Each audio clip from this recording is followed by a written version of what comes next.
Здравствуйте, уважаемые слушатели. Меня зовут Олеся Владимировна. Я являюсь специалистом информационно-маркетингового центра предпринимательства при Национальной библиотеке Республики Коми. Отпишитесь, пожалуйста, в чате, как нас видно, слышно. Если все хорошо, пожалуйста, поставьте плюсики. Сегодня, уважаемые слушатели, будем общаться посредством чата. Все вопросы вы можете задать именно по чату. Вижу, что поступают плюсики, значит, хорошо видно и слышно.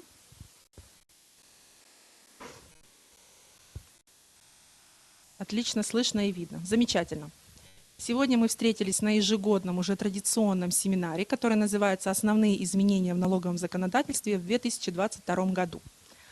В нашем мероприятии принимают участие специалисты Управления Федеральной налоговой службы по Республике Коми, заместитель начальника отдела камерального контроля Управления Федеральной налоговой службы Петрова Ирина Анатольевна, заместитель начальника отдела работы с налогоплательщиками Костылева Наталья Геннадьевна и главный государственный инспектор отдела работы с налогоплательщиками Логинова Кристина Игоревна. 2022 год ознаменовался многочисленными изменениями в части налогового законодательства, и основные из них осветит как раз вот Ирина Анатольевна. Пожалуйста, вам слово.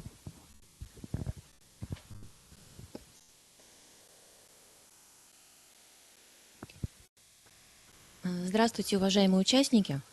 Я сегодня кратко расскажу о нововведениях, которые будут действовать в 2022 году в части налога на прибыль организации, налога на добавленную стоимость. Напомню сразу, что не позднее 28 марта 2022 года нужно подать налоговую декларацию по налогу на прибыль организации по новой форме за 2021 год. Изменений немного, все изменения у нас есть, поэтому конкретно построчно не буду озвучивать. Так, напоминаю, что с 1 января 2022 года, весь 2022 год у нас продолжает действовать ограничение на перенос убытка. Это статья 283 Налогового кодекса Российской Федерации. То есть в 2022 году налогоплательщики могут уменьшить налоговую базу по налогу на прибыль не более чем на 50%.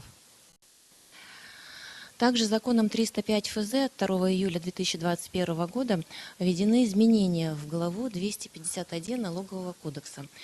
То есть у нас не учитываются доходы в виде работ, услуг и имущественных прав, которые налогоплательщики получают безвозмездно от организаций поддержки малого бизнеса, это могут быть центры развития предпринимательства, бизнес-инкубаторы, а также от организаций, осуществляющих функции по поддержке экспорта. Данная норма вводится с 1 января 2019 года. Также значительные изменения претерпела статья 258 Налогового кодекса. В частности, уточнили нормы амортизации при реконструкции, модернизации и техническом перевооружении объекта основных средств. Мы все знаем, что первоначальная стоимость основных средств изменяется в случаях достройки, дооборудования, реконструкции либо модернизации. При этом, если срок полезного использования основного средства не увеличился, то применяется норма амортизации, которая определялась исходя из первоначально установленного срока полезного использования. На следующем слайде я вам на примере покажу. Независимо от окончания срока полезного использования, начисление амортизации прекращается с 1 числа месяца, который следует за месяцем, когда произошло полное списание стоимости объекта, либо когда данный объект выбыл из состава. Вот для понимания краткий пример. Смотрите, например, первоначальная стоимость у нас 100 рублей. Определяется срок полезного использования. Мы для краткости, и для упрощения счета взяли 5 лет, либо 60 месяцев. Определяется норма амортизации. Поскольку у нас первоначальная стоимость 100 рублей, 5 лет у нас срок полезного использования, значит норма амортизации будет 1/5 и сумма в год 20 рублей. Следующий пункт, 4, мы провели модернизацию. Стоимость модернизации 60 рублей. Соответственно, первоначальная стоимость объекта стала 160 рублей. Поскольку у нас норма амортизации не изменилась, и то есть также составляет 1/5, то сумма амортизации у нас будет равна 32 рублям. То есть 160 – это первоначальная стоимость, разделить на 5 лет.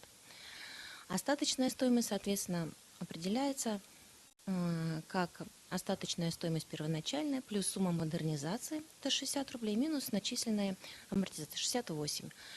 И бывает такая ситуация, когда срок полезного использования у нас уже истек, поскольку мы его не увеличили, но амортизация еще продолжает начисляться, то есть средство основное полностью не самортизировано. То есть в данном случае, даже после истечения срока полезного использования, мы продолжаем начислять амортизацию. Также значительно изменились правила признания расходов по договорам лизинга. Если ранее у нас амортизацию по договорам лизинга начислял либо лизингодатель, либо лизингополучатель, то есть так, как было установлено в договоре, то сейчас амортизация начисляется только у лизингодателя. А лизингополучатель учитывает в составе расходов только сумму лизинговых платежей за минусом выкупной стоимости, если, конечно, она предусмотрена договором. И это новшество действует у нас только по вновь заключенным договорам лизинга. То есть те договоры, которые действовали на 29 ноября 2021 года, продолжают действовать до их окончания. Также у нас изменились порядок учета расходов на санаторно-курортное лечение в целях налогообложения налога на прибыль. Работодатель теперь может учитывать в расходах по налогу на прибыль затраты на санаторно-курортное лечение, даже если договор заключили напрямую с санаторием, а не через туроператора или турагента.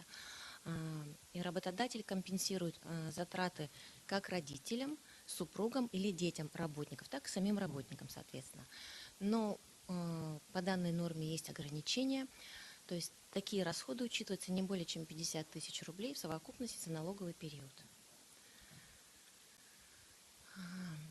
Также значительные изменения внесли в главу 21 налогового кодекса и касается изменения в налогообложение НДС. С 1 января 2022 года у нас не подлежат налогообложению реализация медицинских изделий по утвержденному правительством Российской Федерации перечню.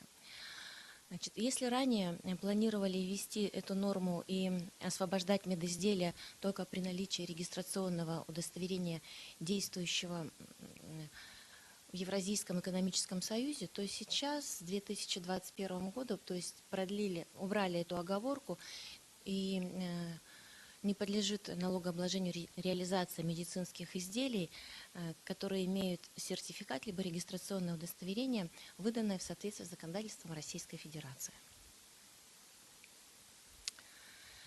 И также в статью 149 Налогового кодекса внесли следующие изменения, что с 2022 года, с 1 января, не подлежит налогообложению оказание услуг общественного питания через объекты общественного питания, то есть через рестораны, кафе, бары, предприятия быстрого обслуживания, буфеты и так далее, а также услуг общественного питания вне объектов общественного питания, то есть это выездное обслуживание.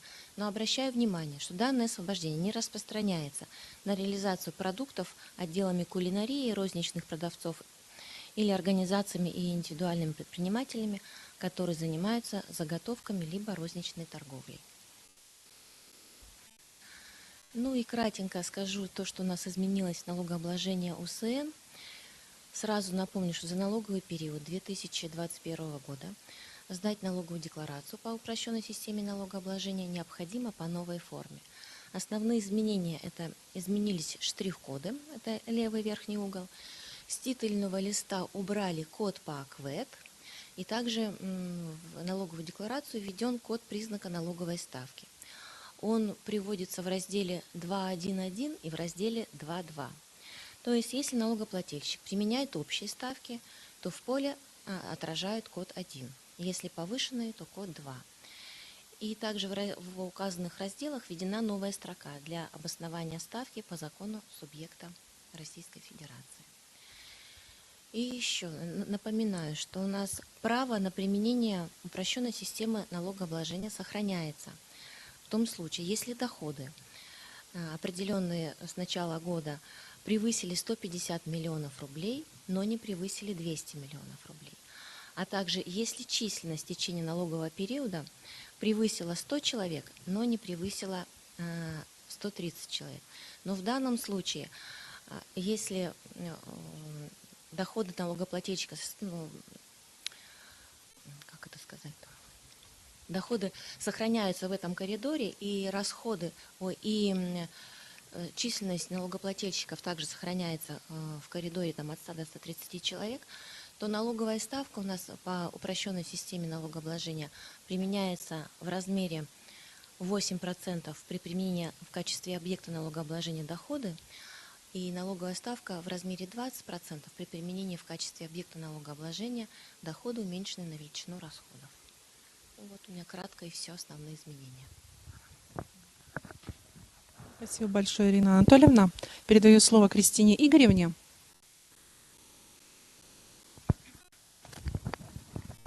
Всем добрый день. Я продолжу тему основных изменений законодательства.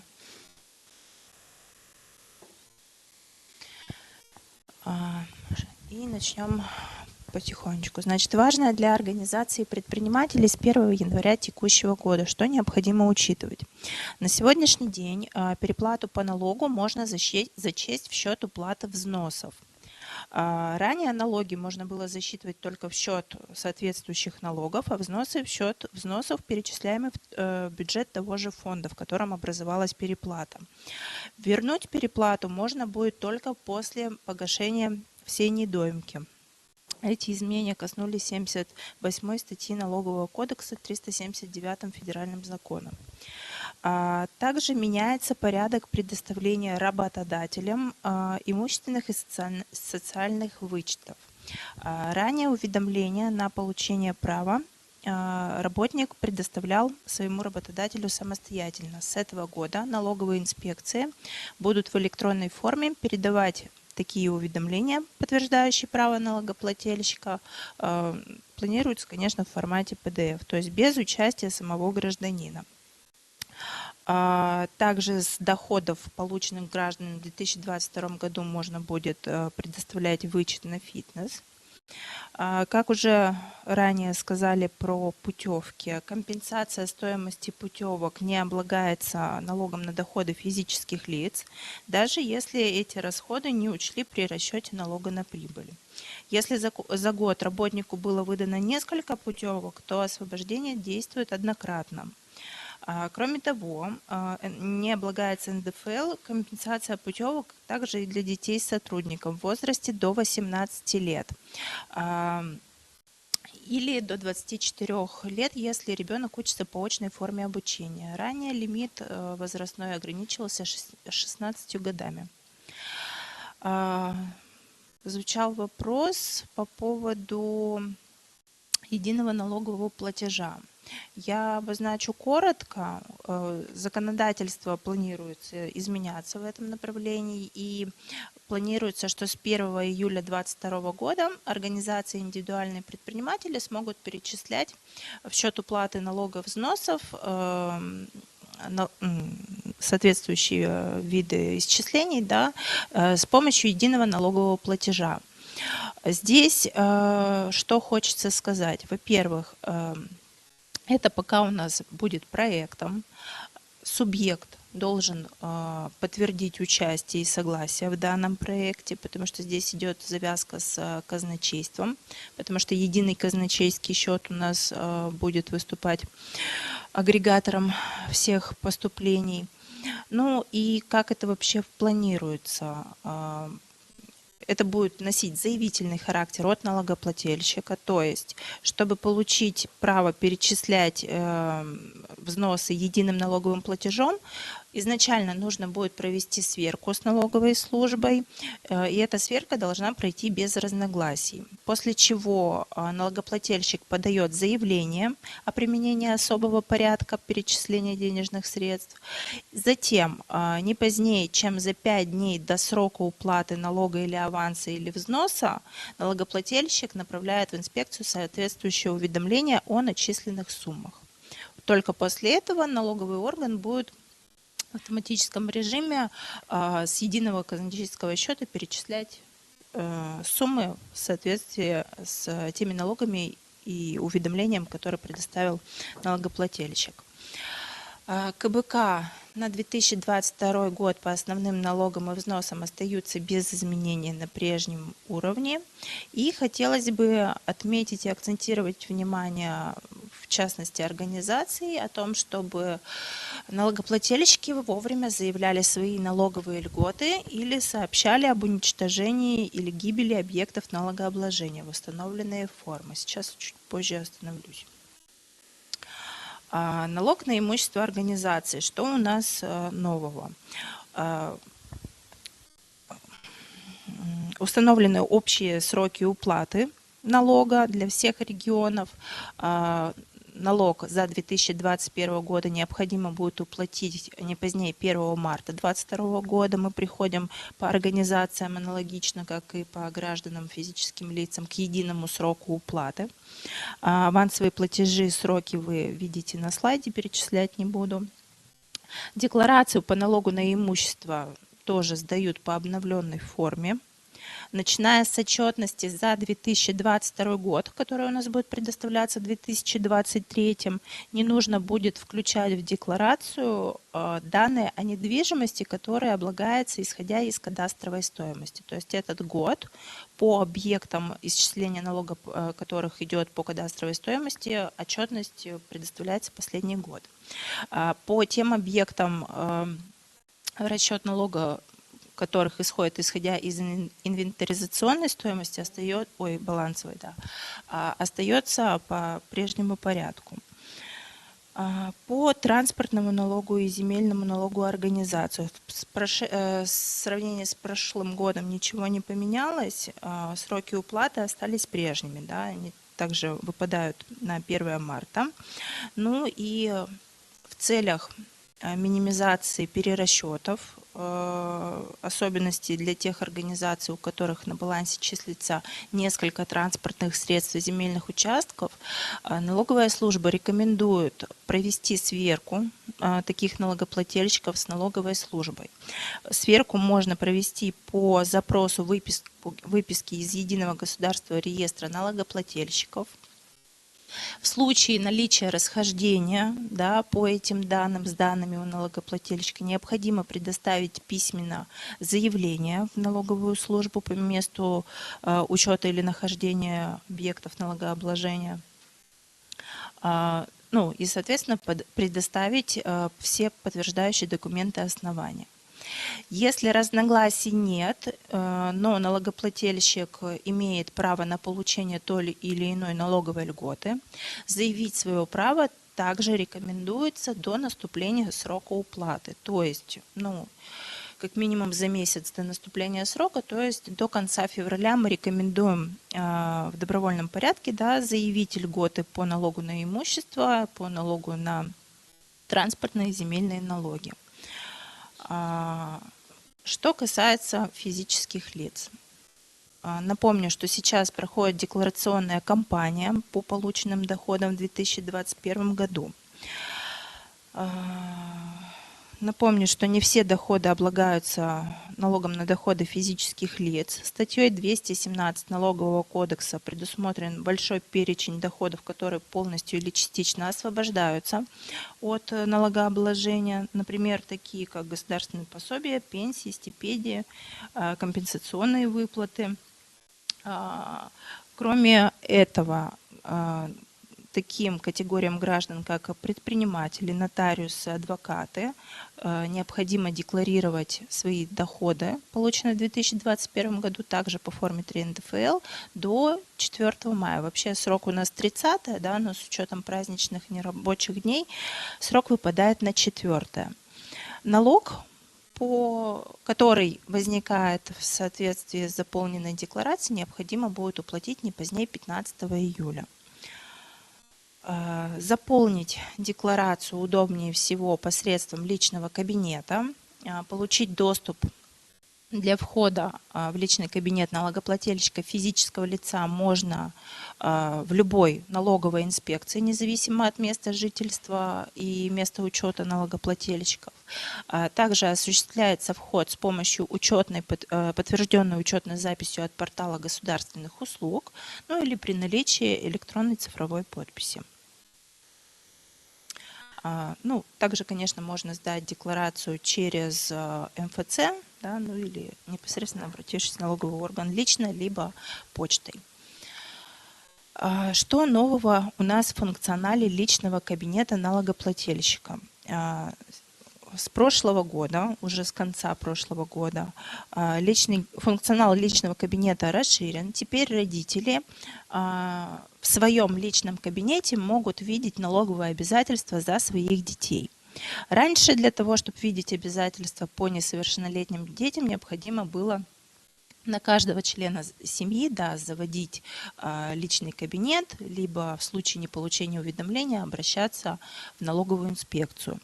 Сейчас для того, чтобы законный представитель, родитель, усыновитель в своем личном кабинете видел налоговые обязательства, необходимо выполнить следующие условия. Во-первых, подключить ребенка к личному кабинету, обратившись в любой налоговый орган, с паспортом, ну и с документами, подтверждающим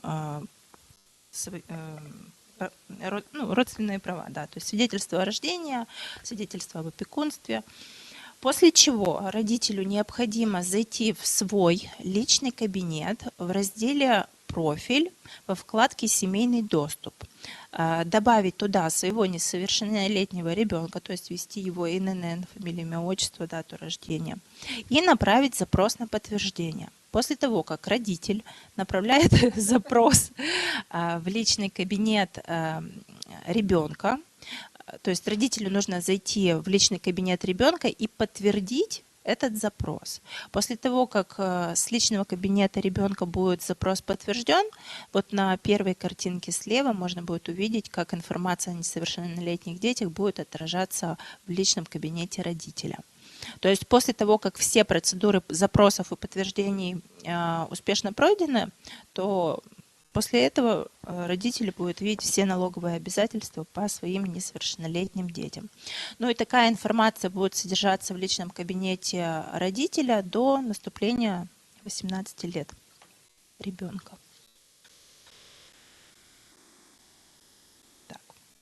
Что еще? Проценты по банковским вкладам теперь облагаются налогом по ставке 13%. Хочу акцентировать внимание, что не сама сумма вклада облагается, а только полученные проценты по ним. Платить будут те граждане, чей доход по вкладам не превышает, не будут платить те граждане, чей доход по вкладам не превышает лимита, который устанавливается ежегодно по формуле. Вот на слайде приведен пример. На 2021 год он рассчитывается как 1 миллион рублей, умноженный на ключевую ставку Центрального банка.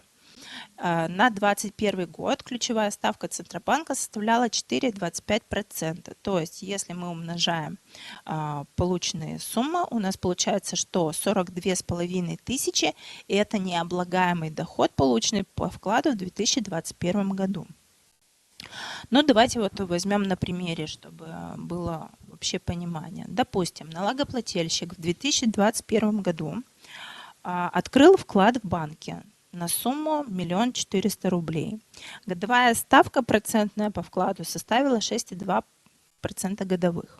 То есть по формуле мы рассчитываем на год отчетный необлагаемую сумму дохода по вкладу. Ну, как ранее уже приводилось в формуле, да, это 42,5 тысячи. После чего мы рассчитываем сумму процентного дохода, полученного по вкладу физическим лицом, исходя из суммы вклада и процентной ставки по вкладу. То есть в конкретном случае это составляет 86 800 рублей. Ну и из полученного дохода мы вычитаем необлагаемую базу. Ну, здесь конкретная ситуация, повторюсь, на 2021 год, и умножаем на 13% на налог на доходы физических лиц.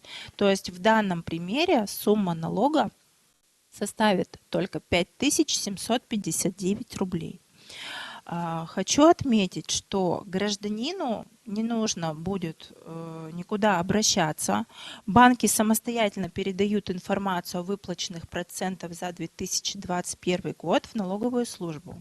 ФНС самостоятельно рассчитывает сумму налога и направляет вкладчику уведомление об уплате. Впервые срок уплаты такого налога возникает по единому сроку уплаты имущественных налогов граждан, да, 1 декабря 2022 года. То есть данное начисление будет включено в единое налоговое уведомление.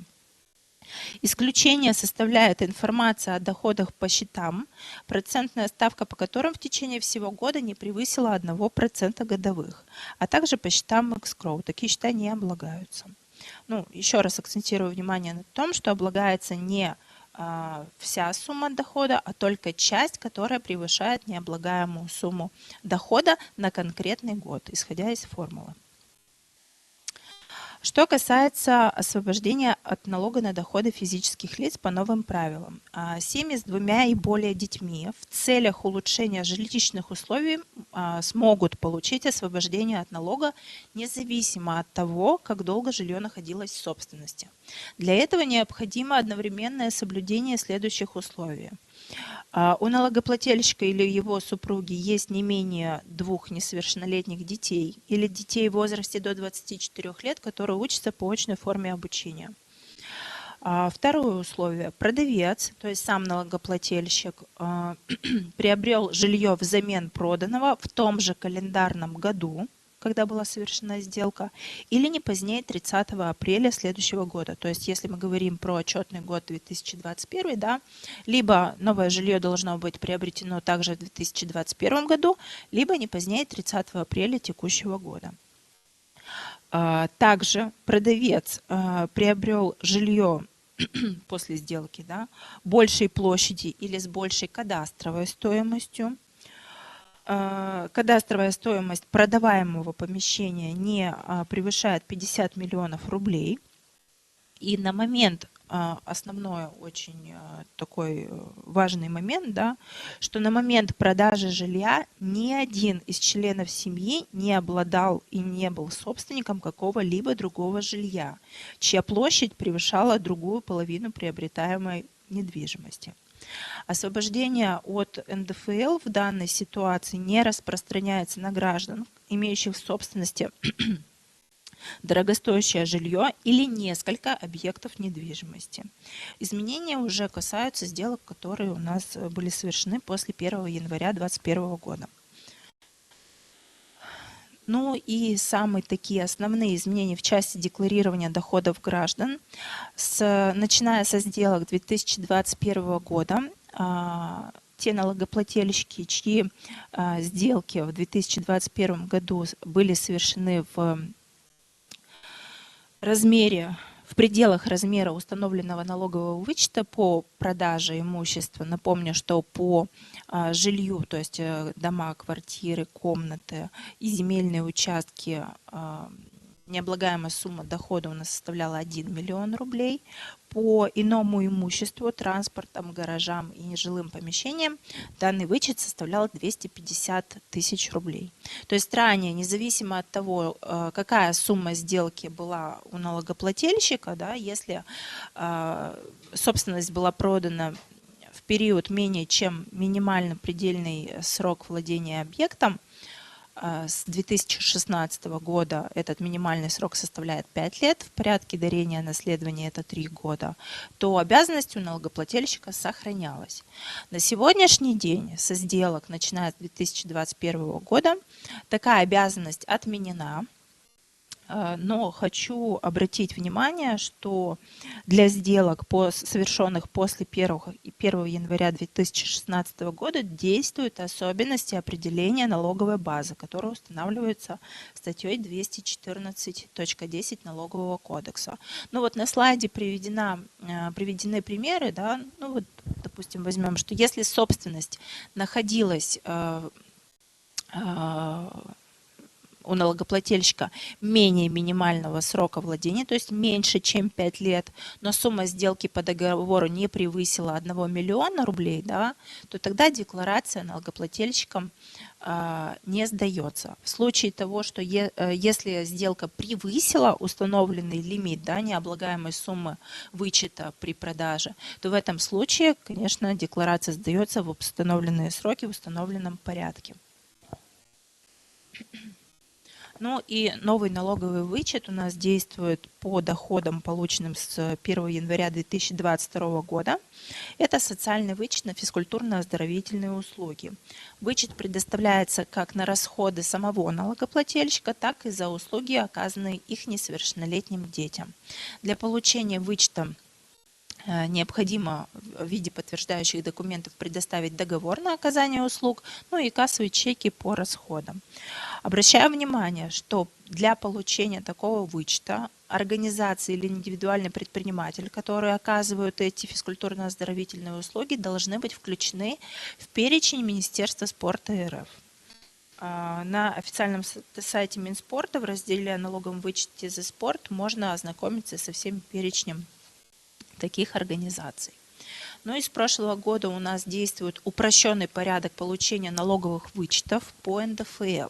Он касается только двух. Это инвестиционный налоговый вычет и имущественный налоговый вычет.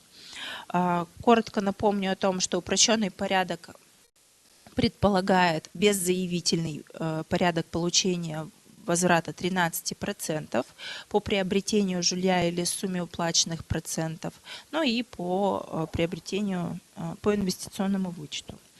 Срок возврата по упрощенному порядку также сокращается, то есть если в общеустановленном порядке максимальный срок возврата составляет 4 месяца, то в упрощенном порядке он сокращен до 1,5. Вот что хочу отметить. Сейчас упрощенный порядок и распространяется на неиспользованные остатки имущественных налоговых вычетов. Но для того, чтобы воспользоваться таким правом налогоплательщика, да, налоговые органы должны обладать всей информацией по полученным доходам за предшествующий календарный год, то есть за 2021 год банк, как налоговый агент или как налоговый агент, выступающий в лице работодателя, должен предоставить сведения о полученных доходах. Срок у налоговых агентов для предоставления такой информации в налоговые органы выступает не позднее 1 марта. То есть ранее этой даты, да, воспользоваться таким правом в большинстве случаев не получится. И кроме того, заявить свое право на получение в упрощенном порядке смогут только те граждане, у которых в личном кабинете появится предзаполненное заявление. Вот на слайде выведен пример, как в личном кабинете такие уведомления, предзаполненные заявления отображаются. То есть от налогового органа поступает в личный кабинет налогоплательщика информация о том, что налоговый агент предоставил данные, да, по приобретению инвестиционного вычета на право получения инвестиционного вычета или по приобретению жилья. И на основании этих документов, в случае, если налогоплательщик желает воспользоваться упрощенным порядком, он это предзаполненное заявление подписывает и направляет в налоговый орган.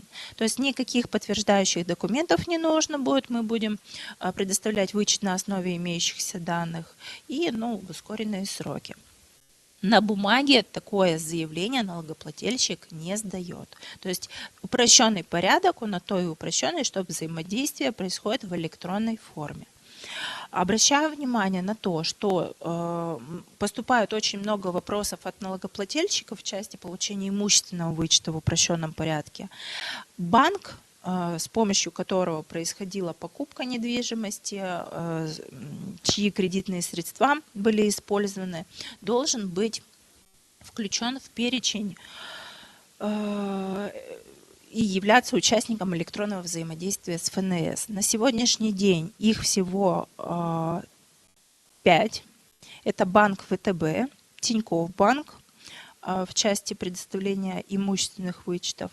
В части предоставления инвестиционных вычетов это ООО «Альфа Капитал», Россельхозбанк управления активами и Сбер управления активами. То есть если ваш банк не является участником электронного взаимодействия с ФНС, то получить вычет инвестиционного или имущества вы можете, но по старому порядку, то есть подав налоговую декларацию в установленные сроки. У меня на этом все по этой теме. Да, попрошу включить следующий Кристина слайд. Игоревна, вы переключаете другую презентацию, скажу, что поступают вопросы в чате. Уважаемые слушатели, все вопросы я зачитаю после выступления наших уважаемых специалистов.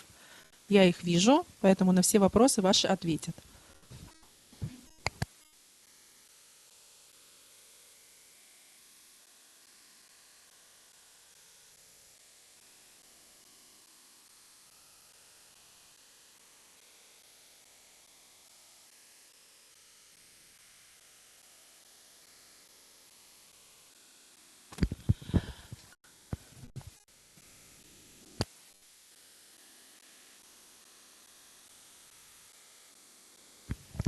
Ну, пока включается презентация, я хочу сказать о том, что на общем порядке регистрации в качестве налогоплательщика налога на профессиональный доход, да, то есть самозанятых, я останавливаться не буду.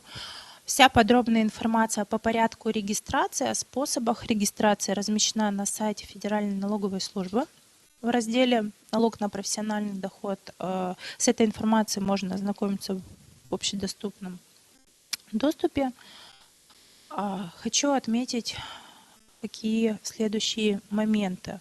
Так как можно, да, включить, так как все равно преобладающее большинство слушателей у нас выступают организации, остановимся на... Не ту презентацию вы мне включили.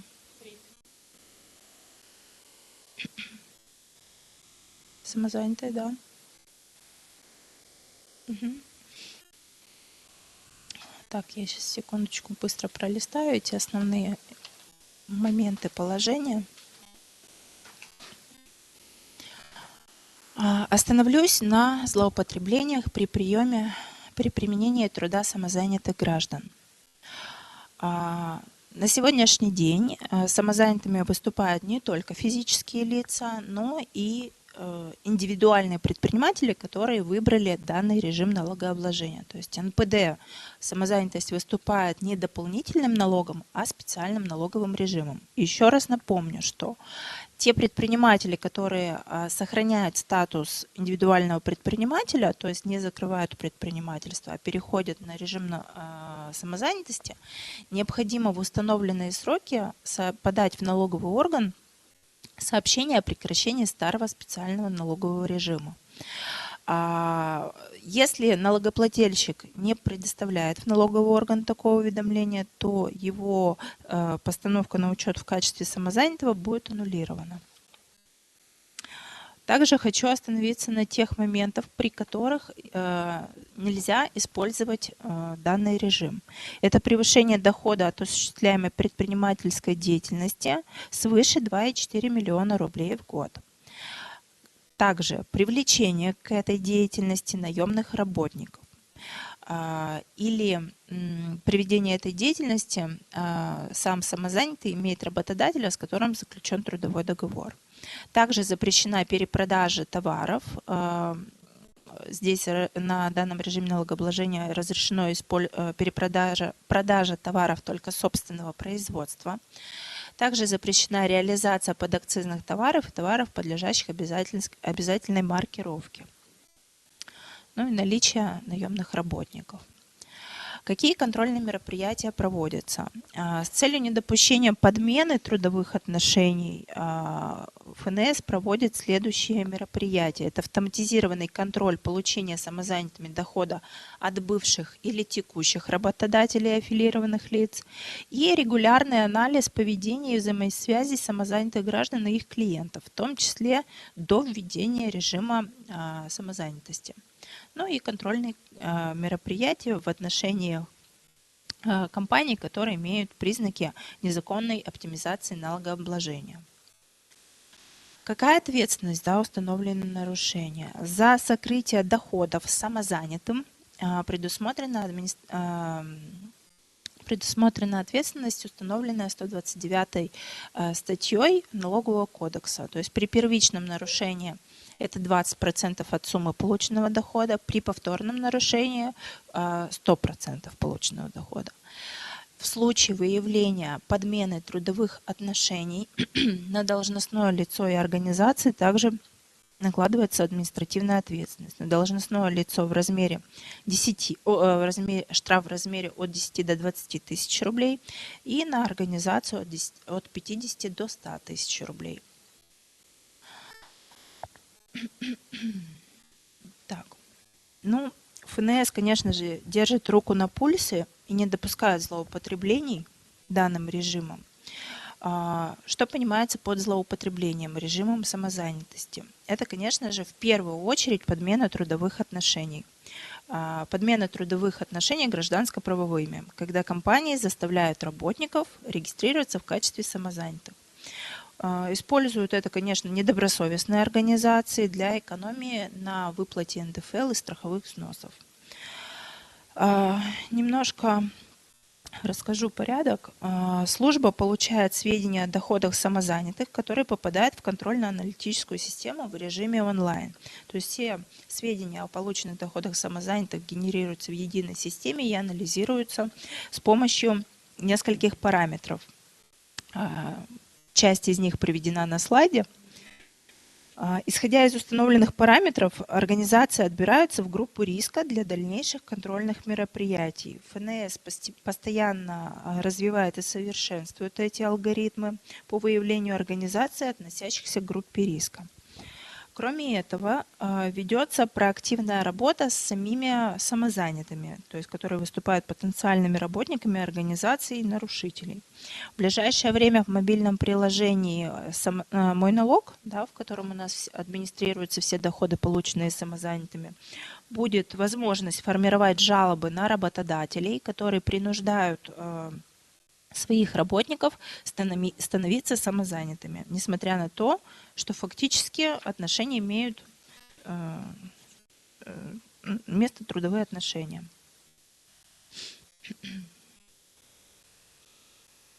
Какая работа ведется с потенциальными нарушителями и каковы ее результаты?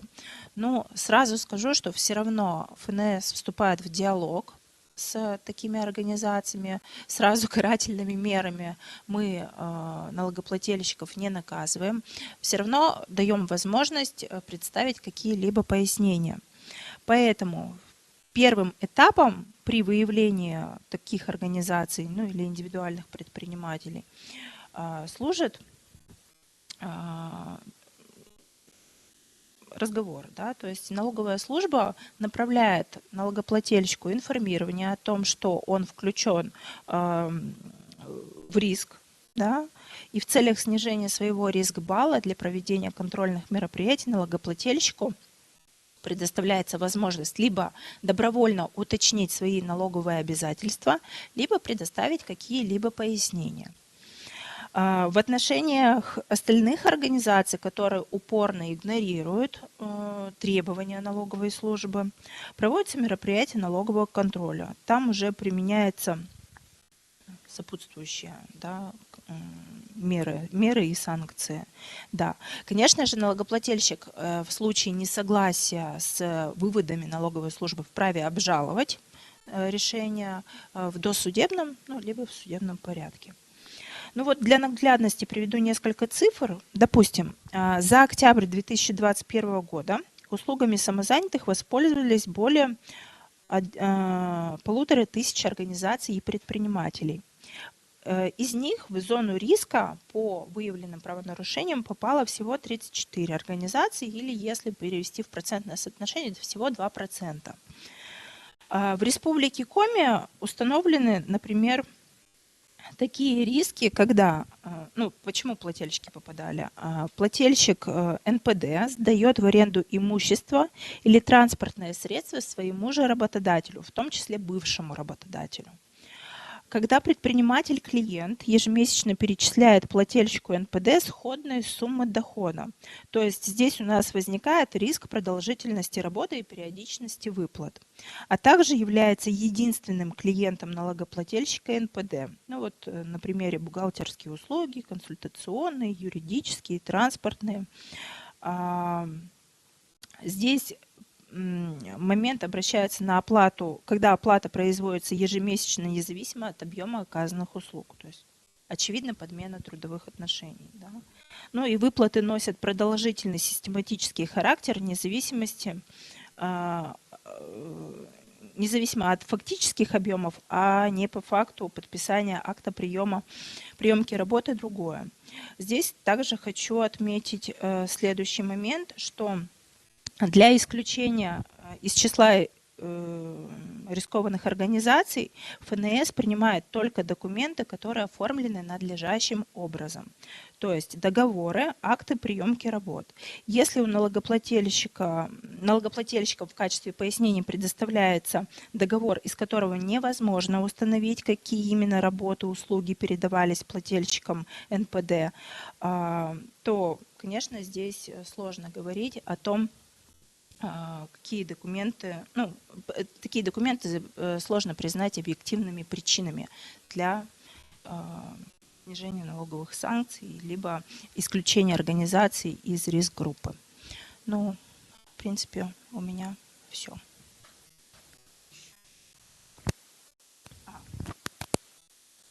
Еще будет, да, презентация? Угу.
Слышно?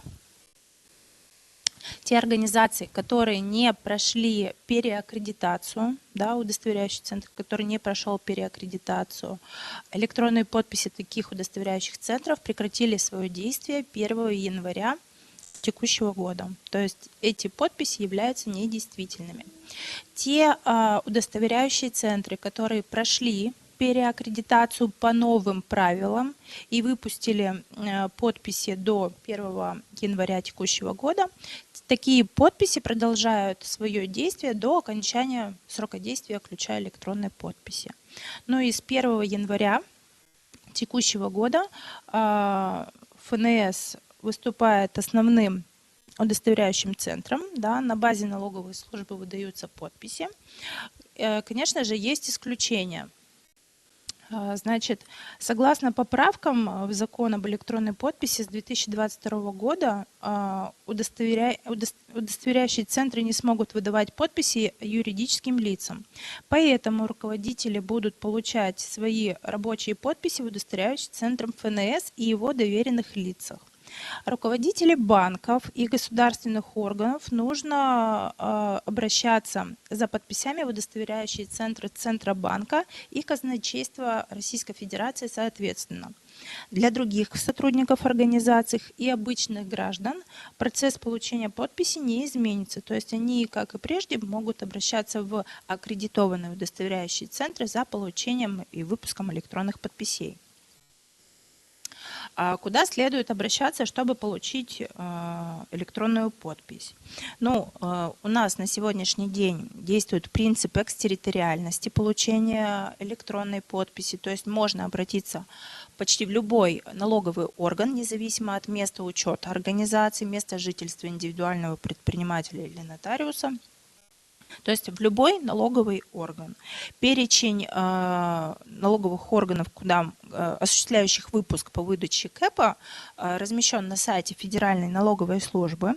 Кроме этого, у ФНС определены доверенные лица, лица удостоверяющего центра, а именно это ПАО «Сбербанк России», АО «Аналитический центр» и ПАО «Банк ВТБ». То есть в любом из этих доверенных лиц руководители организации или индивидуальные предприниматели также могут обратиться за получением квалифицированной электронной подписи. Что нужно для того, чтобы эту подпись получить? Ну, во-первых, выпуск КЭП производится бесплатно, но выдача ключа электронной подписи производится на токен, который приобретается самостоятельно налогоплательщиком любого из дистрибьюторов. Ну и требуется личное посещение руководителя, то есть выдача КЭПов не производится на основании доверенности доверенным лицам, только личное присутствие самого руководителя или индивидуального предпринимателя. Болею, не могу, в этом случае не является основанием, только лично. Что нужно для получения? Ну, это основной документ, удостоверяющий личность, да, это паспорт налогоплательщика, СНИЛС, сам e-токен, куда выгружается ключ электронной подписи, ну, ИНН или устав, выписка выписка из ЕГРЮЛ-ЕГРИ по желанию. Вот на слайде приведены требования к e-токенам, да, на которых производится запись ключа электронной подписи. Хочу отметить, что один ключевой носитель можно использовать для хранения до 32 экземпляров квалифицированной электронной подписи и сертификатов к ним. Ну, также вам потребуется для дальнейшей работы и взаимодействия с налоговыми органами лицензия CryptoPro. Ну, там дальше озвучим, да, если будут вопросы. Ну и часто встречающийся вопрос, где можно использовать эту квалифицированную подпись, да, и для чего она нужна. Во-первых, она подходит для сдачи отчетности во все государственные органы, для использования на всех электронных площадках, торгах и сервисов. Ну и основной такой облегчающий момент – это для юридически значимого электронного документооборота. Электронный документооборот у нас с каждым днем становится все шире и шире, все больше сфер и государственных органов используют этот электронный документооборот. Большинство, не большинство, все равно часть отчетности постепенно переводится в порядок электронной сдачи, поэтому все равно подпись будет нужна налогоплательщику. В случае возникновения каких-либо вопросов можно обратиться в Федеральную налоговую службу. Номер единого контакт-центра указан на экране. Получить информацию в случае каких-либо вопросов можно также на сайте налоговой службы налогов.ру, ну или обратиться в службу технической поддержки. У меня на этом все. Спасибо. Спасибо большое, Кристина Игоревна. Вот как раз у нас от одного слушателя поступил вопрос электронной подписи и получения. Я думаю, что очень полно Кристина Игоревна озвучила данную тему. И передаю слово Наталье Геннадьевне. Пожалуйста. Добрый день. Осталось еще пару вопросов. Сначала я расскажу по поводу заполнения отчетности по РСВ и 6 НДФЛ, изменения в отчетности работодателей РСВ и 6 НДФЛ. А потом позже вернусь к электронному документообороту, но там чуть-чуть другое направление. Так, расчет по форме 6 НДФЛ. Срок сдачи у нас за первый квартал полугодия 9 месяцев, не позднее последнего дня месяца, следующего за соответствующим периодом, а за год не позднее 1 марта года, следующего за истекшим налоговым периодом. То есть у нас срок сдачи за 2021 год 1 марта 2022 года. 6 НДФЛ форма за первый квартал полугодия 9 месяцев 2021 года. Отчет предоставлялся по форме в соответствии с приказом от 15 октября 2020 года и по формату, версии формата 5.01. Начиная с отчетности за год, за 2021 год, отчет сдается в новой редакции приказа от 28 сентября 2021 года и в версии формата 5.02. Почему я обращаю внимание? Потому что сейчас обращались плательщики, очень много получают отказов в приеме отчетности за 2021 год, потому что версия формата не соответствует установленной за 2021 год. Направляются отчет по формату 5.01. Хочу сказать, что представление отчетности в нарушении формы и формата является основанием для отказа в ее приеме. То есть и на бумаге, если отчетность представлена не по форме, и не по тому или в электронном виде не по тому формату, налогоплательщики получают отказ. Это касается не только 6 НДФЛ, это касается всей отчетности. Уже сказали, да, что у нас и прибыль поменяется за год, или уже за год, и упрощенка поменяется. То есть надо, если вы пользуетесь услугами, так, скажем, электронным документооборотом, то в этом случае, как правило, информация очень быстро обновляется, но если вы направляете декларации на бумаге, то надо следить за тем, в какой форме сдаете отчетность. Так, что еще изменилось в форме 6 НДФЛ в новом приказе, который вот действует с 2021 года? Добавились новые коды отчетных периодов для индивидуальных предпринимателей, которые снялись с учета. То есть вот 83, 84, 85, 86, в зависимости от периода, когда предприниматель снялся с учета. В принципе, эти коды отчетных периодов приведены в то же соответствие, что и в расчете по страховым взносам. Просто уже все говорили, да, вот для тех, кто отчитывается на бумаге, очень важно, чтобы был отчет по новой форме, и когда любой отчет, который формирует, скажем, как утверждается по новой форме, если форма изменяется, меняются штрих-коды, которые печатаются на декларации или расчете в верхнем левом углу. Это очень важный показатель, потому что когда инспекция получает такие декларации и их регистрируют, и когда мы же вводим эти все документы не руками, сканируем, и вот эти коды являются, как скажем, определителем, какая форма за какой период сдается. Поэтому, то есть, да, надо быть внимательным, и могут отчет просто не принять. Далее. Но раздел 1 формы 6 НДФЛ не поменялся в принципе.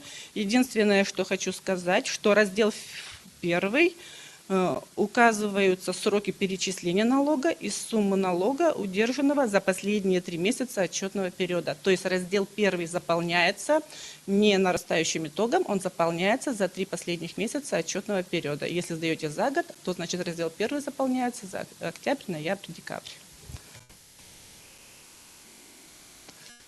Изменения в разделе 2. Он претерпел небольшие изменения. Раздел 2, в первую очередь, что хочу заметить, заполняется, в отличие от раздела 1, нарастающим итогом за первый квартал, за полугодие, за 9 месяцев и за год. То есть суммы заполняются нарастающим итогом.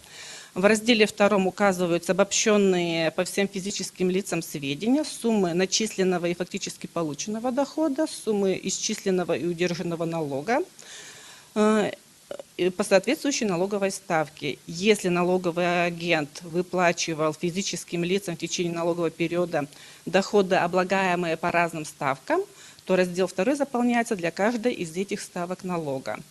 Какие изменения претерпел данный раздел? Появились новые строки или новые показатели 115, 121, 142, где указываются сведения о высококвалифицированных специалистах, их численность, суммы дохода и налога.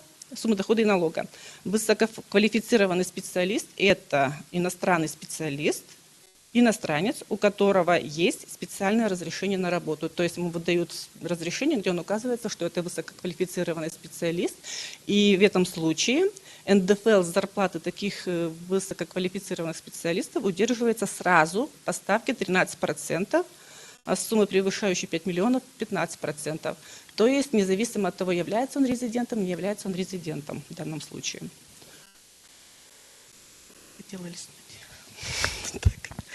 Так, Что еще нового у нас в форме 6 НДФЛ? Это то, что впервые сведения о доходах физических лиц, то есть ранее это называлось справка по форме 2 НДФЛ, сдается в составе формы 6 НДФЛ. Это приложение 1 к расчету. То есть раздел 1, раздел 2 и приложение 1. Так, в новой форме справки появилось новое поле для заполнения. Вот я округлила, это код бюджетной классификации. Этого поля раньше не было, вот в новой форме это поле появилось. Справка подлежит заполнению при составлении формы 6 НДФЛ за календарный год. То есть за первый квартал, полугодие и 9 месяцев приложение 1 не заполняется. Она содержит сведения о доходах физлица, истекшего налогового периода, суммах налога, исчисленных, удержанных и перечисленных в бюджетную систему Российской Федерации и о невозможности удержать налог, сумм дохода, с которого не удержан налог, и сумме неудержанного налога. В поле, это уже традиционно, но на всякий случай всегда повторяю, что в поле номер справки проставляется уникальный порядковый номер справки в отчетном налоговом периоде, присваиваемый налоговым агентом. То есть если Иванов Иван Иванович и у него справка номер 138, то в этом отчетном периоде за Ивановым Иваном Ивановичем остается именно этот номер справки и не присваивается другому лицу. При предоставлении корректирующей либо аннулированной справки вместо ранее поданной в поле номер справки указывается тот же самый номер. То есть если мы уточняемся, мы снова ставим номер справки 138, Иванов Иван Иванович, и уже указываем новые данные, если вдруг будем уточняться. В случае необходимости уточнения, корректировки данных, указанных в представленном расчете, требуется представление уточненного расчета. То есть, если у вас изменились какие-то данные, вы хотите сдать уточненный расчет, и эти данные касаются только раздела 1 и раздела 2, то вы в этом случае предоставляете уточненный расчет, но если эти изменения, эта корректировка не касается справок 2 НДФЛ, сведения о доходах, вы к уточненному расчету 6 НДФЛ сведения о доходах не прилагаете. То есть уточненный расчет, если касается 1-2 раздела, уточняйте только 1-2 раздел. В уточненном расчете не отправляйте сведения о доходах. Если у вас изменяется информация в сведениях о доходах, вы отправляете опять же уточненный расчет 6 НДФЛ и только те справки, которые хотите откорректировать. В принципе, вся эта информация есть в порядке заполнения вот этой формы 6 НДФЛ. Порядок представления декларации 6 НДФЛ. Он уже действует, по-моему, с 2020 года. В соответствии с пунктом 2 статьи 230 налогоплательщик подает отчетность в электронной форме по ТКС. Если в целом по налогоплательщику, то есть включая головные организации и все его обособленные подразделения, доходы выплачены налоговым агентом в отношении более 10 человек. То есть особенно филиалы этим, скажем так, грешат. Они думают, если в филиале 5 человек, а все организации 98, то по филиалу я могу сдать на бумаге. Нет. Если в целом по организации численность лиц, физических отношений которых предоставляются сведения о доходах больше 10, такую отчетность, форму 6 НДФЛ, надо сдать только в электронном виде по ТКС. Если численность физлиц менее 10 человек, то это уже на выбор налогового агента. Можно сдать в электронной форме, можно сдать в бумажной форме. Единственное, что хочу сказать, в приказе по составлению формы 6 НДФЛ есть такой текст, пункт 6.3. Расчет на бумажном носителе предоставляется только в виде утвержденной машиноориентированной формы, заполненной от руки, либо распечатанной на принтере. Если делаете от руки, то форма должна быть машиноориентированной. Если форма не машиноориентированная, если сканер ее не сможет прочитать, инспекция может отказать в приеме такого отчета. Еще хочу тут рассказать немного о тех ошибках при заполнении расчета 6 НДФЛ, которые случаются. Мне информацию предоставила инспекция, я просто зачитаю. Неверно заполняется на титульном листе кода КТМО, если применяет, например, предприниматель УСН и патентную систему налогообложения, либо применяет патентную систему налогообложения в разных муниципальных образованиях. По общему правилу индивидуальные предприниматели указывают коды КТМО по месту жительства. Да, если он на упрощенке и сдает отчетность 6 НДФЛ в отношении своих работников, то он сдает в этом случае 6 НДФЛ по месту своего учета, указывает коды КТМО по месту своего учета. Если индивидуальные предприниматели состоят на учете по месту осуществления деятельности применения патентной системы налогообложения, ну, например, зарегистрирован в Сыктывкаре, а торговые точки там Воркута, Усинск, то в этом случае расчет сдается в эти же инспекции Воркута, Усинск, но код КТМО указывается по месту постановки на учет по осуществлению такой деятельности. Значит, коды КТМО на таких расчетах указываются Воркуты, Усинска, и когда платежи осуществляете, заполняете платежные поручения, указывается тот же код КТМО по месту осуществления деятельности. Вот одна из ошибок. Далее сказали еще, что в разделе 2 расчета заполняют, ну я уже сказала, раздел 2 расчета заполняют ненарастающим итогом. То есть раздел 1 ненарастающим итогом, раздел 2 заполняется в целом с начала года. Неверно указывают коды КТМО муниципальные образования, на территории которых находится еще, ну, такая же проблема с организациями и обособленными подразделениями. То есть, если обособленное подразделение находится в другом муниципальном образовании, и туда сдается отчетность, то коды КТМО ставится того муниципального образования, где находится обособленное подразделение. Не заполняются строки. Сумма дохода, начисленная по трудовым договорам, строка 112 раздела 2 расчета. Вот, раздел 2 расчета, строка 110, сумма дохода общая, выплаченная. Указывается, но в разбивке по 112-113 не указывается, сумма дохода не указывается. То есть, если у вас люди работают по трудовым договорам, вы должны заполнить и 110 строку, и 112 строку. А если еще люди работают по договорам ГПХ, то заполняется еще и 113 строка. Так, еще сейчас. Ошибочно указывают аренду в сумме, начисленную по договорам ГПХ. В сумму начисленных, так, ошибочно указывают аренду в сумму начисленную по ГПХ, то есть в 113 строку.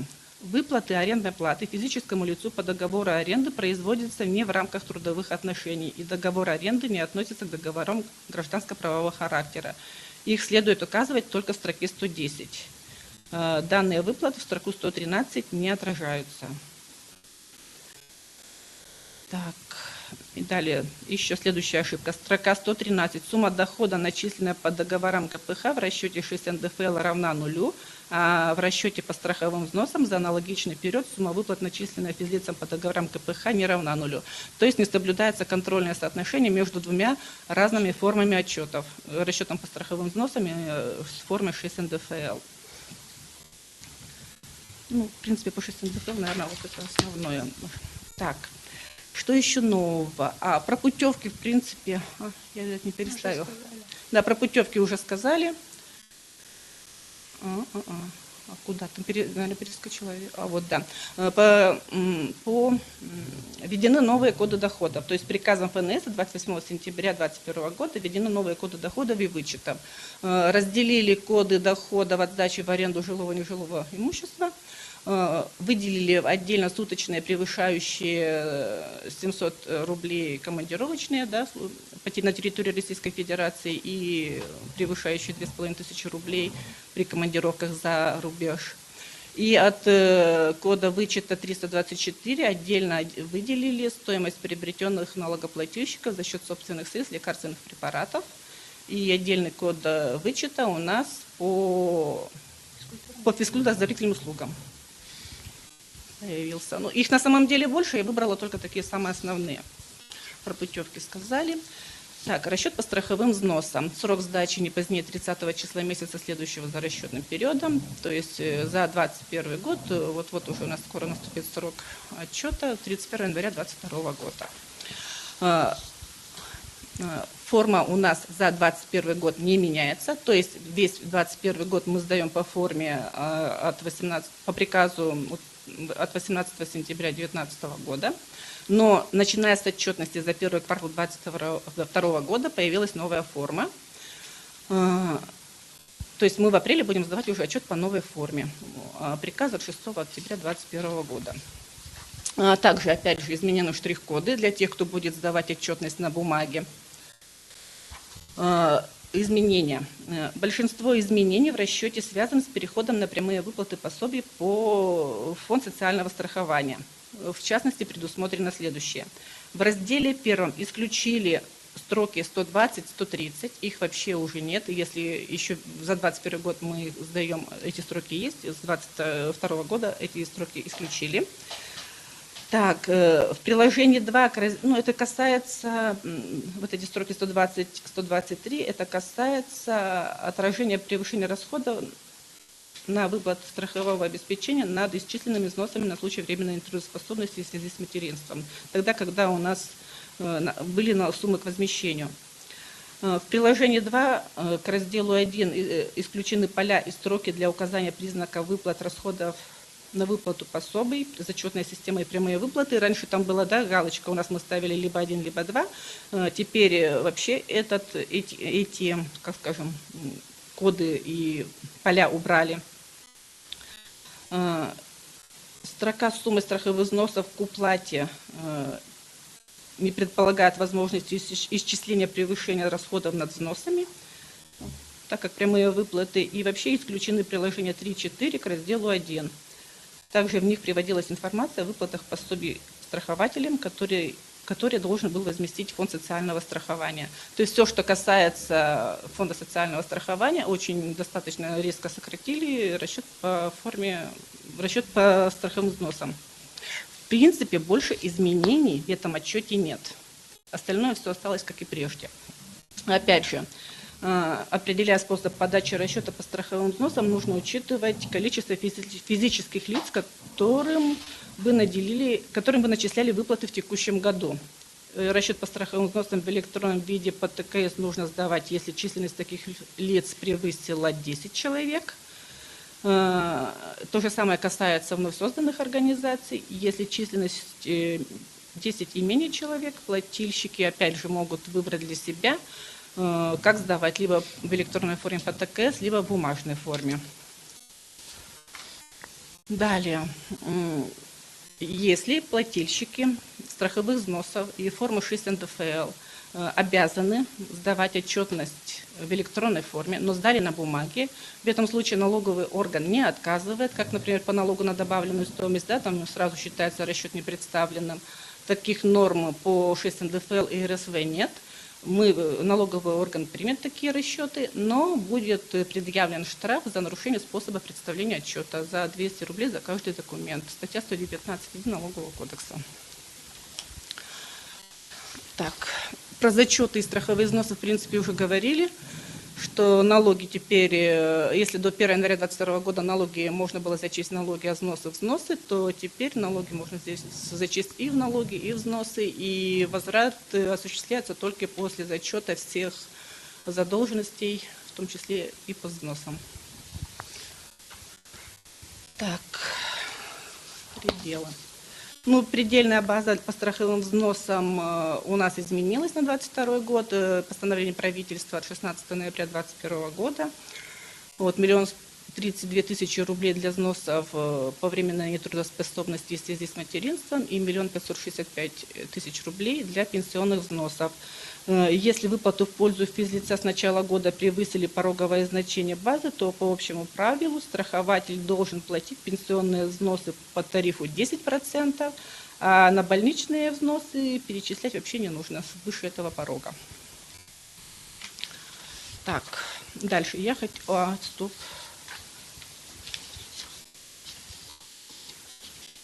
У меня еще было замечание по... Нет, у меня вот, я секундочку, прошу прощения. По страховым взносам отдельно предоставили, поэтому я вам зачитаю опять. Ну, тут немного. Так, в приложении 2, строки 80, там, где расчеты идут по фонду социального страхования, ошибочно указывает возмещение ФСС. Выплаты плательщику, переплаты по фонду обязательного социального страхования от налоговых органов не являются возмещением. Соответственно, данная сумма не должна быть отражена в строке 80 в приложении 2. То есть имеется в виду тогда, когда возникла денежная переплата, и переплату возвращает налоговый орган, в строке 80 эта цифра не отражается. Если возмещение производит фонд социального страхования, в нашем случае в Республике Коми мы с 2020 года перешли на прямые выплаты, то есть если фонд социального страхования возмещает суммы, да, страхователю суммы ФСС на больничные, то в этом, за 17-19 годы только в этом случае заполняется вот эта строка 80 раздела 2. Только возмещение от фонда социального страхования. Часто путают, когда получают переплату от налогового органа. Потом сказали, что зачастую встречаются расхождения по количеству застрахованных лиц в РСВ и СЗВ-М. То есть это должно совпадать, потому что нам пенсионный фонд предоставляет информацию по СЗВМ, и идет проверка, междокументальный такой контроль, скажем. Далее, частая ошибка, отсутствует заполнение данных среднесписочной численности на титульном листе. Данные вносятся в расчет ежеквартально. То есть на титульном листе есть поле среднесписочная численность. Вы должны ее посчитать на 1 апреля, на 1 июля, на 1 октября и на 1 января, в данном случае 2022 года, и заполнять ежеквартально. И рассчитывается среднесписочная численность в том же порядке, в котором рассчитывалась сеть, не знаю, помню, почти 20 лет по правилам Росстата. И еще часто встречается несоответствие количества застрахованных лиц в расчете по страховым взносам в разделе 1 и в разделе 3 персонифицированные данные. То есть сколько у вас указано застрахованных физлиц в разделе 1, столько же и должно быть сведений о физических лицах в разделе 3. Ну и наоборот, да. То есть это внутридокументальный контроль. Далее, меня попросили рассказать об электронном документообороте. Я спросила, про что хотели узнать Анну Владимировну Виноградову. Вот поэтому, что она мне пояснила, я то и рассказываю. С 1 июля 2016 года в налоговый кодекс вступила норма, пункт 5.1 статьи 23. И в этой норме говорится, что лица, относящиеся к категории налогоплательщиков, обязанных в соответствии с пунктом 3 статьи 80 представлять налоговые декларации в электронной форме, должны обеспечить получение документов, которые используются налоговыми органами при реализации своих полномочий в отношениях, регулируемых налоговым законодательством, от налогового органа по телекоммуникационным каналам связи через оператора электронного документооборота. Русскими словами, то есть категории налогоплательщиков, которые установлены пунктом 3 статьи 80, которые должны обеспечить электронный документооборот с налоговыми органами по получению документов от налогового органа. Это закон. Он вступил в силу 1 июля 2016 года. Смотрим, кто у нас относится к этим категориям плательщиков. Это крупнейшие налогоплательщики, это организации предпринимателей, у которых среднесписочная численность работников за прошлый календарный год больше 100 человек. Это организации и предприниматели-плательщики НДС. Это организации и предприниматели, обязанные представлять расчет по страховым взносам и расчет по форме 6 НДФЛ в электронном виде. Это те, у кого численность физических лиц, в пользу которых выплачен доход, свыше 10 человек. Вот эти категории налогоплательщиков обязаны обеспечить электронный документооборот с налоговыми органами, должны обеспечить возможность получения документов от налогового органа. Это касается документов, которые формируются в результате проведения налоговыми органами контрольных мероприятий. Это документы, которые формируются в ходе выездных налоговых проверок, либо это решение о проведении выездной налоговой проверки. либо это документы, которые касаются камеральных налоговых проверок, например, требования о предоставлении пояснений, требования о предоставлении документов в рамках статьи 93. Это вызов налогоплательщика в налоговый орган для дачи пояснений. На самом деле там этих документов, по-моему, порядка 65, которые вот могут поступить налогоплательщику от налогового органа. Он обязан обеспечить Да, и он обязан обеспечить получение этих документов. Как говорится, опять же, лица, перечисленные вот в предыдущем слайде, должны обеспечить получение документов от налогового органа в электронном виде по ТКС через оператора ЭДО, специально так считаю, в электронном виде по ТКС через оператора электронного документооборота. Это все ключевые слова. Не позднее 10 дней со дня возникновения любого из оснований отнесения указанных налогоплательщиков в данной категории. Например, есть налогоплательщики на упрощенке, у которых маленькая численность, но они им удобно отчитываются по электронке, по ТКС. Они не попадают в вот перечисленные ранее категории. Они могут получить эти документы, но у них нет обязанности обеспечить получение этих документов. И еще вот эти налогоплательщики, которые перечислены вот выше, они обязаны в течение 6 дней после получения документа, после направления документа налогового органа направить в ответ квитанцию о получении этих документов. Квитанцию о получении. Передать квитанцию в электронной форме о приеме документов. Это обязанность налогоплательщика. Маленькие организации, предприниматели с маленьким количеством работников, они могут быть участниками электронного документооборота, но у них нет этой обязанности. А для тех, кто обязан передать квитанцию в электронном виде в налоговый орган в течение 6 дней и не сделает этого, в этом случае налоговый орган имеет право приостановить операции по расчетам, по счетам в банке. То есть это, скажу так, мера такая воздействия, если налогоплательщик не исполняет свои обязанности.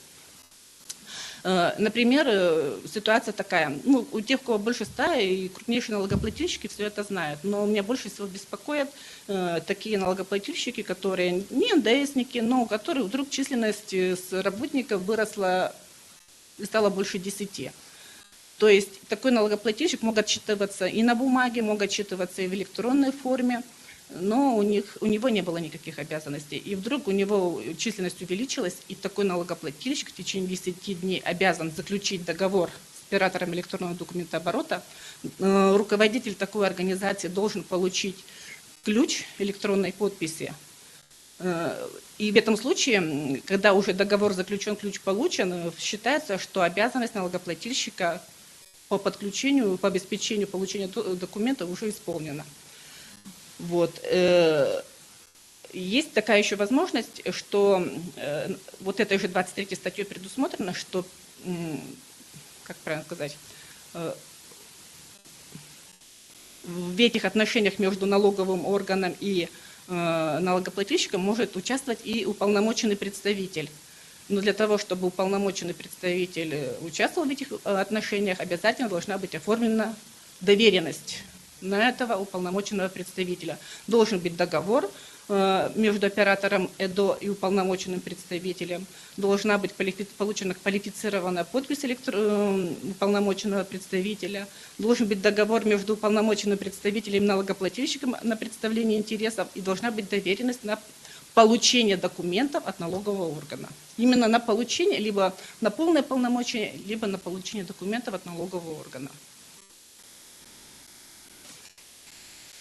В принципе, вот я про это мне попросила сказать. Спасибо Анна, большое. нет, еще у меня есть Анна Витальевна. Ой, Анна Павловна, да. Так. И еще одно изменение, тоже спрашивали, если их беспокоит, касается конкретного документа, это требование об уплате налогов, сборов, взносов, пений, штрафов и процентов.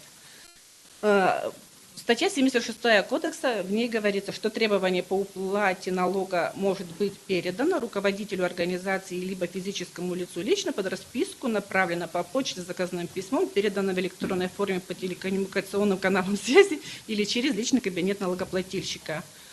То есть такие требования, если возникает задолженность, в принципе, направляются всем участникам электронного документооборота. До 2022 года был отдельный порядок направления требований об уплате. Действовал приказ, который уже с 1 января отменен, и в нем говорилось, что квитанцию о получении требования следовало отправить налогоплательщику в налоговую инспекцию в течение 1 рабочего дня в электронном виде. То есть налоговая отправляла требования, в течение суток, в течение 1 рабочего дня налогоплательщик должен был отправить квитанцию о получении вот этого требования. Если в течение 3 рабочих дней такая квитанция не поступала в налоговую инспекцию, в налоговый орган это требование распечатывал на бумаге и отправлял по почте. Вот были такие условия. С нового года, с 1 января 2022 года, вот эти правила изменились. Теперь квитанцию о приеме требования надо отправить в течение 6 рабочих дней со дня его отправки инспекции, вместо 1, как раньше было. И если не направить квитанцию о приеме или уведомление об отказе в течение 6 дней с даты отправки инспекции требования, его налоговый орган посчитает полученным по истечении этого же срока. То есть нет квитанции, нет отказа, в любом случае требование считается полученным после истечения 6 дней. И на бумаге требование не направляется. Вот такое новое условие. Это касается только требований об уплате. Всех остальных требований, всех остальных документов, которые формируются в рамках контрольной деятельности, контрольных мероприятий, это не касается. Все. Спасибо, Наталья Геннадьевна, очень подробно все рассказали. К нам присоединился еще один специалист, ведущий специалист микрокредитной компании Республики Коми Савина Юлия Сергеевна. И сейчас она вам расскажет о финансовой поддержке субъектов малого и среднего предпринимательства и самозанятых граждан. Пожалуйста, Юлия Сергеевна. Еще раз здравствуйте, меня зовут Савина Юлия, да. Повторюсь, представляю микрокредитную компанию Республики Коми. Расскажу немножко о нас вообще, кто мы, да, и чем мы занимаемся. Микрокредитная компания Республики Коми создана правительством Республики Коми и действует уже с 2011 года. Чем мы занимаемся, да? Мы выдаем займы, кредиты по-другому, да, субъектам малого и среднего предпринимательства, а также самозанятым, то есть ИП, ООО, самозанятые под низкий процент, да, то есть вот какая особенность, да, то есть банки тоже выдают, но у банков высокие проценты, да, у нас процентная ставка от 1% годовых. Подробнее немножечко расскажу, да, какие у нас есть требования к заявителю. Регистрация предпринимателя ООО, ИП или самозанятого должна быть не менее 1 месяца, не должно быть действующего статуса, да, банкротства и не должно быть просроченных обязательств перед финансовыми организациями, ну, банками. Все займы свыше 300 тысяч рублей у нас должны быть обеспеченными, что подразумевается под обеспеченными, да, то есть должно быть поручительство, либо предложено что-то в залог, недвижимость, транспорт, оборудование. Какие цели, на что можно потратить эти займы? Цели могут быть любые, главное, чтобы они были связаны с предпринимательской деятельностью. Да, то есть вот здесь на слайде указано, что и приобретение недвижимости, транспорта, оборудования, пополнение оборотных средств, текущие расходы. Да, даже можно рефинансировать банковские кредиты, выданные на цели, которые были связаны с предпринимательской деятельностью. Немножко расскажу поподробнее по программам.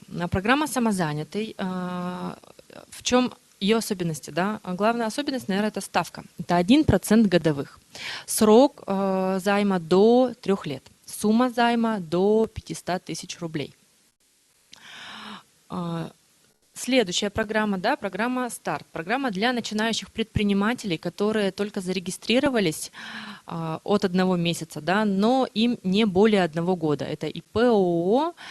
Ставка у них тоже хорошая, 3% годовых. Срок такой же, до 3 лет, но сумма здесь уже увеличена до 5 миллионов рублей. Это максимальная сумма займа, которую мы можем предоставить. Также есть программа «Социальный предприниматель». Да, здесь, в принципе, те же самые параметры до 5 миллионов до 3 лет. Главное, чтобы вы были включены в реестр, да, как предприниматели, имеющие статус социального предприятия. Да. Здесь ставка будет 0,5% от ключевой ставки Центрального банка, а на сегодня это 8,5%. Да? Следующее – это моногород. Если у нас есть из слушателей жители Воркуты, Инты, Жешерта и Емвы, да, то вы можете обратиться за этой программой. Ставка тоже будет половина ключевой ставки Центрального банка на момент подписания договора займа. Программа «Приоритет» для предприятий, которые занимаются сельским хозяйством, рыболовством, либо производством. Да, у них ставка фиксированная идет, 5,5% годовых. Срок такой же до 3 лет, сумма тоже до 5 миллионов рублей. Также хорошая программа «Бизнес-инвест». Если вашему предприятию, да, ИПО, нужно приобрести автомобиль, транспорт, оборудование, недвижимость, да, то по этой программе будет ставка 6% годовых. Это было бизнес-инвест, да, сейчас бизнес-оборот для предприятий, которые уже более 1 года работают, да, и ставка 6,75 на пополнение оборотных средств, именно здесь целевое, да. Почему обращаю внимание на целевое использование? Потому что все займы, как я уже сказала, целевые, да, у вас в течение 3 месяцев будет обязанность отчитаться по истраченным средствам. И хорошая такая программа, которая пользуется у нас спросом, антикризисная программа. В чем ее суть? Она идет для также предпринимателей ИПО. Сумма до 1 миллиона рублей, срок до 2 лет. Да? Цель. Здесь цель – пополнение оборотных средств и проведение текущих расходов. Это может быть оплата аренды, налогов, зарплаты. Ставка в первый год 1% годовых. Во второй год, в зависимости от того, к какому виду предпринимателя вы относитесь, возможно, это ключевая ставка Центрального банка, если вы социальный предприниматель, да, может быть, из моногорода, это будет 1/2 ключевой ставки. У нас есть также дополнительные программы, да, если у кого-то возникнут вопросы, нужна будет консультация, запишите наш номер телефона 401 200, мой добавочный 210. Позвоните, я вас проконсультирую. Также можете прийти к нам. Мы находимся на Ленина 74, на 3-м этаже. И также у нас есть сайт «Мой бизнес 11 РФ». Там в разделе «Микрокредитная компания Республики Коми» вы найдете перечень всех наших программ. Также вы найдете наше положение, да, по работе. Также вы найдете калькулятор, где сможете посмотреть платеж, переплату. Вот. Ну, лучше запишите номер телефона. Если какие-то будут вопросы, то можете звонить. На этом презентацию закончу.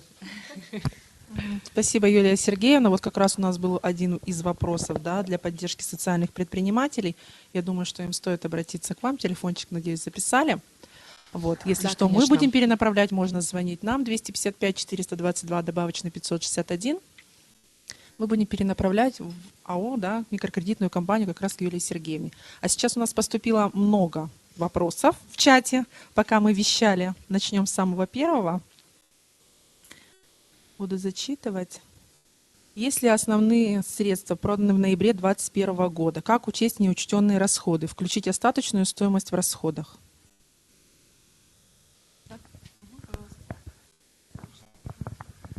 Так, если у вас основное средство продано в ноябре 2021 года, соответственно, в декларации по итогам года, которую вы будете представлять за год, у вас будет доходы это считаться как цена реализации вашего основного средства, а расходы у вас будут остаточная стоимость вашего основного средства. Плюс расходы, которые у вас были связаны с реализацией. Ну, возможно, там транспортные какие-то расходы, может, расходы на погрузку, разгрузку, монтаж, демонтаж и так далее. Спасибо. Следующий вопрос. Сейчас при загрузке готовой декларации за 2021 год в личный кабинет выходит ошибка. Исправится ли эта ошибка? Да, конечно, у нас все ошибки, которые возникают в ходе каких-либо декларационных кампаний, устраняются в оперативном порядке. Но я думаю, что в ближайшее время данная проблема будет устранена. Напомню, что помимо загрузки, да, файла декларации, подготовленной специальной программой, декларацию можно заполнить в режиме онлайн. То есть ввести свои расходы тоже, в принципе, удобно. Там ошибки никакой не возникает, и декларация отправляется без проблем. Поэтому любой из способов можно использовать. Мгм, спасибо. Так, добрый день. 6 НДФЛ сдается по регистрации индивидуального предпринимателя или по месту осуществления деятельности. Не уточнили. 6 НДФЛ, по-моему, статья 230, они сдается индивидуальным предпринимателям по месту своего учета, если у него, например, упрощенная система налогообложения, и у него работники, и если упрощенная система налогообложения, нету специальных других налоговых режимов. В этом случае по месту учета. Если в Сыктывкаре зарегистрирован, упрощенка, значит, сдаете его в Сыктывкар. Если в кодексе звучит, если налогоплательщик еще имеет постановку на учет в качестве, раньше как звучало, плательщика единого налога на вмененный доход и патентной системы налогообложения, то в этом случае в этом случае расчет 6 НДФЛ сдается в те налоговые органы, где осуществляется такая деятельность. То есть, если вы, вот кто задает вопрос, имеете несколько постановок на учет, вы на патентной системе налогообложения, и у вас во всех этих точках есть сотрудники, работники, то вы должны сдавать отчетность по месту постановки на учет в качестве патентной системы налогообложения. Мгм, спасибо. Индивидуальный предприниматель заключал договоры с самозанятыми, где каждый выполнял веренные ему работы почти 3 месяца. В течение этих 3 месяцев у каждого самозанятого были разные договора. Оплаты производились согласно договорам. Сейчас в условиях большой заболеваемости налоговая вызывает на личную встречу индивидуального предпринимателя и каждого самозанятого. Вопрос. Как убедить налоговую, что договоры с самозанятыми не имеют под собой трудовых отношений? И как после такого не закрыться? Ну, это исходя из моего выступления, я думаю, ответ частично был получен, да, в качестве объяснений ФНС не может принять те документы, которые оформлены ненадлежащим образом. Кроме этого, я напомню, что при взаимодействии самозанятых с организацией и отражению полученного дохода самозанятого в мобильном приложении «Мой налог», также должны быть заполнены все обязательные реквизиты. То есть выполняется не только соблюдение условий со стороны организации, но и соблюдение правил отражения своих доходов самим самозанятым в мобильном приложении. Если по предоставленным пояснениям у налоговых органов отсутствуют какие-либо замечания, пояснения, тогда организация, конечно, снимается и исключается из риск-фактора. Да. Если же есть какие-то вопросы относительно оформления документов, то, конечно, здесь уже вопрос носит совершенно другой характер. То есть, опять же, цель налоговой службы – не допустить подмену трудовых отношений. Вызывать плательщиков для дачи пояснений налоговых органов вправе, да, это права налоговых органов, поэтому здесь, конечно, все индивидуально, нужно смотреть конкретную ситуацию, но, опять же, хочу отметить о правах налогоплательщика, что если налогоплательщик не согласен с решением налогового органа, он вправе обжаловать такое решение в установленном порядке. Спасибо, Кристина Игоревна. Можно ли сдать 3 НДФЛ физическому лицу на бумажном носителе? И второй вопрос тоже был в конце где-то, наверное, чата, точно такой же. Ну, конечно, это право налогоплательщика. Здесь отказать в приеме мы не можем. Но, опять же, опираясь на ситуацию, которая сложилась в стране, да, в ряде регионов, районах вводятся ограничительные меры, которые и прекращают личный прием налогоплательщиков. Поэтому дистанционным способом взаимодействовать, конечно, удобнее, легче и проще. То есть здесь взаимодействие 24/7 с налоговой службой. Многие, конечно, боятся почему-то заполнять декларацию через личный кабинет, думают, что это очень сложно, пока не попробуют. Поэтому, если вам нужна какая-то консультация по заполнению декларации в режиме онлайн, вы также можете обратиться по телефону горячей линии 8 800 7 двоек, либо по телефонам, размещенным на сайте Федеральной налоговой службы. Инспектор поможет в сложности, да, которая у вас возникла, если возникла. А так мы призываем плательщиков переходить на электронное взаимодействие. Почему? Потому что практика 2020 года не очень красивая и печальная показала, что те плательщики, которые взаимодействовали с нами через личный кабинет, вовремя исполняли свои налоговые обязательства и пользовались правом получения имущественного вычета без каких-либо сложностей. Спасибо. Следующий вопрос. Мы на НДС и в штате 2 человека, и не всегда есть возможность заходить в СБИС. Правильно ли поняла, что теперь нужно заходить каждый день и следить, нет ли требований? Если есть, то обязательно отправить квитанцию либо закрытие счета. Да, правильно. Вы плательщики НДС. Все плательщики НДС как раз относятся к той категории, вне зависимости от численности, кто обязаны обеспечить получение документов от налогового органа. Каждый день заходить и проверять, не поступил ли документ от налогового органа. Это обязанность. У ИП 2 системы налогообложения – патент и упрощенная система налогообложения. Имеет ли право индивидуальный предприниматель уменьшить патент и упрощенную систему налогообложения на фиксированные страховые взносы за себя? Патент стоит 30 тысяч рублей, страховые взносы более 40, и еще 1% свыше 300 тысяч рублей. Пропустила с работниками или без? Если с работниками, то да, максимальный... А здесь даже не написано, не уточнено с работниками. Если не или нет, уточнено, да? давайте, если, допустим, рассмотрим вариант, когда совмещение двух режимов идет без наличия работников, то в этом случае налогоплательщик вправе уменьшить сумму налога по каждой из систем налогообложения прямо пропорционально полученным доходам. То есть где больше осуществляет деятельность и получает дохода, по той, в таком же алгоритме уменьшает. Я, к сожалению, письмо с собой не взяла, да, если что, я до вас потом доведу это письмо, как порядок применения и учета страховых взносов действует. Если у налогоплательщика имеются работники, да, то лимит сохраняется не более чем 50% от уплаченных страховых взносов. Да, и также распределяется по системам налогообложения. Но хочу отметить, да, вот в частности патентной системе налогообложения у нас относительно недавно уменьшение страховых взносов вступило, что по патентной системе налогообложения уменьшение страховых взносов осуществляется на основании поданного заявления налогоплательщикам. Если по упрощенке там можно внести строки в декларации, да, то по патенту это носит заявительный характер. И на момент подачи заявления та сумма, на которую налогоплательщик желает уменьшить стоимость патента, должна быть уплачена. То есть кассовый метод. Уплачено, после чего заявляем. Так, вот этот вопрос мы уже озвучили по поводу 3 НДФЛ. Нет, еще вопросы у нас при регистрации поступили от налогоплательщиков, да. В связи с ухудшающейся эпидемиологической ситуацией планируются ли какие-то меры поддержки субъектов малого и среднего предпринимательства, пострадавших отраслей?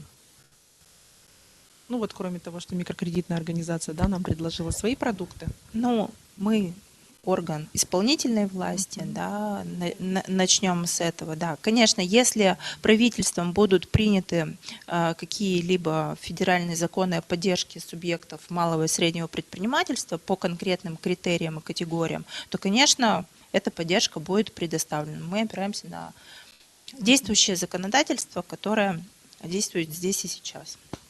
Мгм. Продолжается ли мера поддержки работодателей в виде пониженных страховых взносов на заработную плату высшим родом? Да, в 2022 году у нас МРОД 13 890 рублей. И те, кто имеет право на пониженные ставки, также могут воспользоваться этой льготой. Мгм. Спасибо. Ставки налога по упрощенной системе налогообложения снижены в 2 раза до 31 декабря 2022 года, то есть до конца этого года. Планируется ли продление этой меры поддержки? Все-таки, я думаю, это вопрос к законодателям, Да, я а тоже так не в думаю. налоговую службу. Мы только исполняем. Мы не Ну, знаем, думаю, пока нет поддержат в информации, зависимости да. от ситуации, да, в Да, в нашей зависимости стране. от ситуации. Мгм. У организации договор с самозанятым гражданином при проверке налоговой вменяет трудовые отношения с этим человеком. Как насильно, без согласия самозанятого, принять его в штат? Это вот последний Ну, вопрос. я уже ранее, Да, уже ранее говорили про ответила самозанятых, в полностью, принципе. да.